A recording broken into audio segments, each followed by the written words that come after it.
क्या करेगी अरब लीग, क्या कर लेगी ओआईसी? जब इसराइल का दिल करता है सीरिया पे हमला करता है, जब इसराइल का दिल करता है लेबनान पे हमला करता है, जब इसराइल का दिल करता है ईरान पे हमला करता है, जब इसराइल का दिल करता है इराक पे हमला करता है। आज उसका दिल किया मैंने जीसीसी ममालिक पे हमला करना है। हमास की क़यादत को फजाई हमलों का निशाना बनाया है, जिसके नतीजे में हमास के सीनियर तरीन रहनुमा खलील अल हैया की हलाकत की मुतज़ाद इतलात सामने आ रही है। अरब मीडिया ने दावा किया है कि इसराइली फजाई हमले में हमास के सीनियर रहनुमा खलील अल हैया शहीद हो गए हैं। ताहम अल जज़ीरा ने हमास ज़राए के हवाले से ये बताया है। माय गॉड, देखिए कतर एक तरह से मिडिल ईस्ट में एक ऐसा नेशन है जिसने क्रॉस बॉर्डर डिप्लोमेसी में महारत हासिल करके रखी है। कतर पर बराह रास्त फिजाई हमला कर दिया है और ये दावा भी कर दिया है कि उसने हमले में हमास की क़यादत को निशाना बनाया है। इसराइल ने कतर के कैपिटल दोहा के अंदर हमास की लीडरशिप को अटैक किया, जिसको निशाना बनाया गया है। तो आपको ऐसा लग रहा है कि इमारत एक एग्जैक्ट टारगेट हुआ है इमारत को, और उसमें ही यानी कोई शहरी या कोई आम लोग, बाकी लोग शहीद नहीं हुए अभी तक जो इतलात आ रही हैं, वो सिर्फ वही इमारत जहां पर ये सारी शख्सियात मौजूद थी। With Saudi Arabia $600 billion of investment, Qatar ने $1.2 बिलियन ऑफ इन्वेस्टमेंट कमिट किया। उसके बाद यूएई ने 1.4 का कमिट किया। आज के हमले के बाद इसराइल तो इस बात का एलानिया तौर पर इतराफ कर रहा है कि अब तो वो किसी मुल्क को नहीं छोड़ेगा, किसी भी मुसलमान मुल्क को। अब आप देखें ना कि अरब वर्ल्ड क्या कर सकती है, कुछ भी नहीं। इसराइल क्या कर लेगा, कुछ भी नहीं। भाई क्या कर लेगा कतर? कतर रिस्पॉन्ड कर लेगा, एक सिंपल सा छोटा सा डिप्लोमेटिक रिस्पॉन्स दे लेगा। मैंने जब ईरान पर हमला किया था इसराइल ने, तो कहा था कि अब बाकी मुल्क भी अपनी।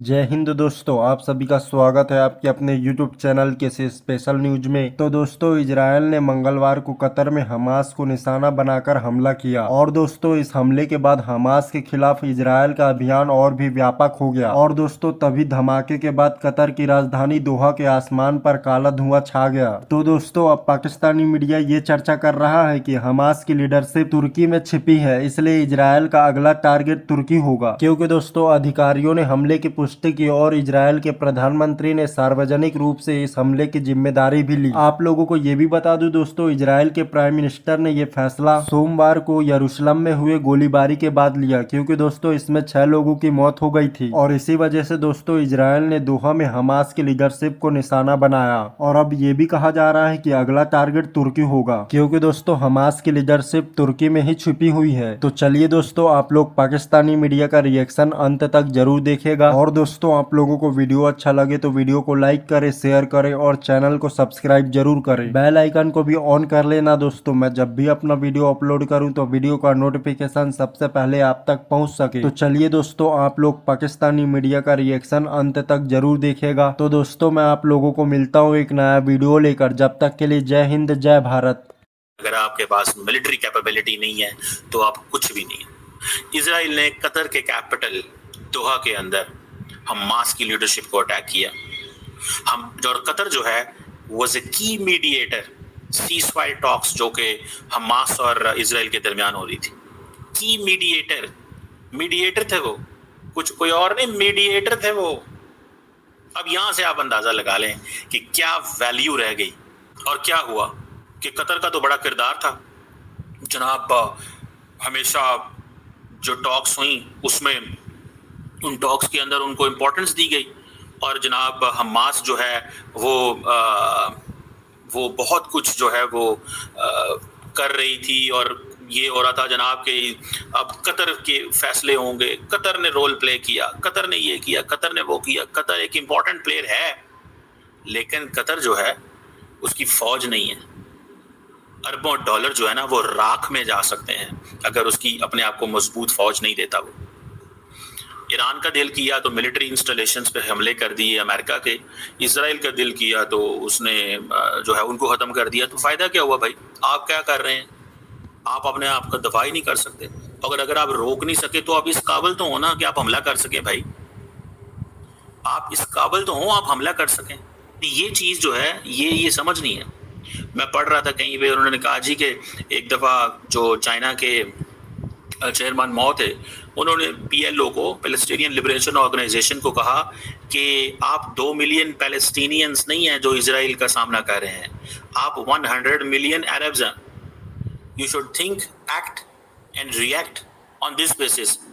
अब आप देखें ना कि अरब वर्ल्ड क्या कर सकती है, कुछ भी नहीं। इसराइल क्या कर लेगा, कुछ भी नहीं। भाई क्या कर लेगा कतर?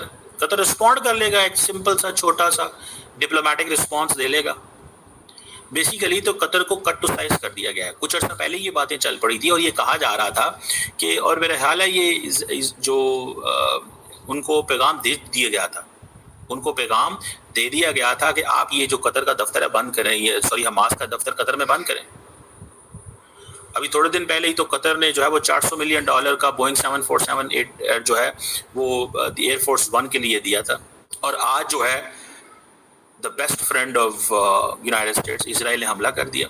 लगता ये है कि इसराइल ने ये फैसला कर लिया है कि हमास और गजा को सफाई हस्ती से हटा देना। ठीक है, अब यूएई ने बड़े अच्छे ताल्लुकात हैं, उन्होंने कहा जी कि this is blatant and cowardly, वो कंडेम करते हैं। सारी बातें कंडेम ही करे। क्या करेगी G6, क्या करेगी अरब लीग, क्या कर लेगी OIC? जब इसराइल का दिल करता है सीरिया पे हमला करता है, जब इसराइल का दिल करता है लेबनान पे हमला करता है, जब इसराइल का दिल करता है ईरान पे हमला करता है, जब इसराइल का दिल करता है इराक पे हमला करता है। आज उसका दिल किया मैंने GCC ममालिक पे हमला करना है, वो चाहे तो सुबह सऊदी अरब पे कर ले हमला जनाब। अगर आज चाहे ना कि मैं इसराइल के मैंने सऊदी अरब पे हमला करना है तो वो कर लेगा। तो क्या कर लेगा सऊदी अरब? कुछ भी नहीं कर पाएगा। और आपको मजे की बात बताऊं, ये सारे लोग जो हमास के बैठे हुए थे जिनको कत्ल किया गया है, कहा जा रहा है कि ये स्टीव विटकॉफ का जो पीस का जो प्लान था ये उसको डिस्कस कर रहे थे। अब बहुत सारे लोगों का कहना है जी कि जो हमास लीडर जो है उन्होंने सुना अल जजीरा को बताया कि जनाब खलील अल हया जो है वो बच गए हैं। ये बातें की जा रही हैं, तो इस चीज को देखना होगा। अब सारे का सारा GCC कतर के साथ खड़ा हुआ है, लेकिन किस चीज में, भाई किस चीज में खड़ा हुआ है? क्या सपोर्ट की है? अल्फाजी सपोर्ट है ना। पाकिस्तान भी सारी बात है अल्फाजी सपोर्ट कर देगा। भाई अल्फाजी सपोर्ट ही करनी है ना, तो अल्फाजी सपोर्ट तो सारे कर देते हैं। आज कतर पे अटैक किया है और वहां पे जो हमास के मीडिएटर्स थे 5 लोगों को मार दिया। देखिए कतर एक तरह से मिडिल ईस्ट में एक ऐसा नेशन है जिसने क्रॉस बॉर्डर डिप्लोमेसी में महारत हासिल करके रखी है। Qatar is known to solve international dispute. जब अफगानिस्तान के अंदर तालिबान को विड्रॉ जब अफगानिस्तान में अमेरिका को विड्रॉ करना था, तब America used to discuss how it is going to withdraw from Afghanistan in Qatar only. और कतर एक तरह से फैसिलिटेटर है बहुत सारे क्रॉस बॉर्डर पीस टॉक्स के लिए भी, एक इंटरनेशनल सेंचुरी है। कतर के पास खुद का अपना अल जजीरा चैनल भी है। अभी कुछ दिन पहले आपने सुना होगा, 3-4 महीने पहले कतर ने $1.2 बिलियन कमिट किया था इन्वेस्टमेंट करने के लिए सऊदी अमेरिका के अंदर उन्होंने एक तरह से इन्वेस्टमेंट का एक तरह से बोला भी था। दोस्तों आज कतर के जो एमीर है उन्होंने $400 मिलियन का प्लेट भी दिया था अमेरिका को। उसके बावजूद भी इजराइल ने अटैक कर दिया है with tacit approval of Donald Trump. मतलब डोनाल्ड ट्रम्प की इसमें पूरी मंजूरी थी। 2 दिन पहले डोनाल्ड ट्रम्प ने हमास की लीडरशिप को वार्निंग दी कि आप इजराइल के साथ डील कर लीजिए।